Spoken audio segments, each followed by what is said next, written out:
বাংলাদেশের মুসলমানদের ভাগ্যের পরিবর্তন হবে না, শান্তি কখন আসতে পারে না।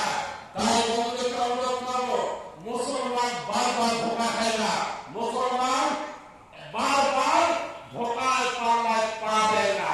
এর জন্য বলবো, আসুন আমাদের সামনে একটি সুবর্ণ সুযোগ এসেছে।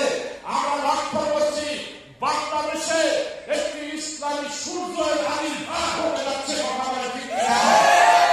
আমি সাথী বন্ধুগণ অনুরোধ জানাবো, আমরা ৫৩ বছর তাদেরকে ক্ষমতায় নিয়েছি, আর তাদের কথায় তাদের মায়া কান্না আর ভোলা যাবে না। আমাদের সামনে ৯৫% মুসলমান মৃত্যু বাস করি।